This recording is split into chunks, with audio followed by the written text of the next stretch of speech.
প্লেকার্ডটা দেখতে চাই, আসলে কি লিখেছেন। আমার দাবি একটাই, এই সরকারের পদত্যাগ চাই। আসলে কেন, মানে এই সরকারের পদত্যাগটা কেন চাইছেন?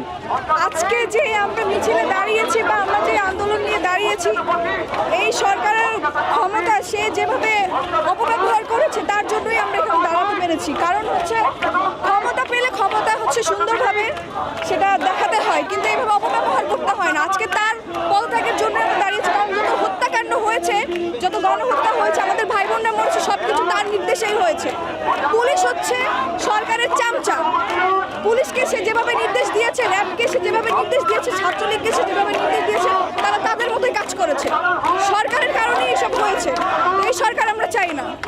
আমি যদি ভয় পেতাম তাহলে এখানে এসে দাঁড়াতাম না। আমি জানি না আমার কি হবে, কারণ আমরা তো এখনো স্বাধীন না। আসলে যদি আমাদের এই সরকার পদত্যাগ করে তাহলেই আমরা আসলে স্বাধীন নাগরিক হতে পারবো। আমরা এখনো এই দেশে স্বাধীন না। স্বাধীনতা শুধু 1971 সালে এসেছে শেখ পরিবারের জন্য, আমাদের জন্য না। কারণ আমরা এখনো বাক স্বাধীনতা পাই নাই, আমরা কথাই বলতে পারি না। কথা বলতে গেলে আমাদের ভয় পেতে হয়, আমাদের ভাবতে হয় যে আমাদের বাসায় যাওয়ার পর আমাদের কি অবস্থান হতে পারে, আমাদের ফ্যামিলির কি অবস্থান হতে পারে। এখন আর কেউ ভয় পায় না। সবাই বলছে যে কোটা সংস্কার আন্দোলন শুরু হয়ে এখন আন্দোলনটা চলে গেল অন্যদিকে। এতদিন তো এটা ছিল না, বা এতদিন তো এগুলো নিয়ে মানুষ নামেনি, আজকে কেন? আজকে কেন হবে না? সব স্টুডেন্টরা হচ্ছে একটা ন্যায্য দাবি চেয়েছে। সেই ন্যায্য দাবি যদি সঠিকভাবে সঠিক সময় মানা হতো তাহলে আজকে এতগুলো হত্যাকাণ্ড হতো না, আর এতগুলো মানুষ এভাবে রাস্তায় নেমে তার পদত্যাগ হতো না। সে নিজের জন্য নিজেই দায়ী, এই পদত্যাগ এই কথার জন্য সে নিজেই দায়ী। Thank you.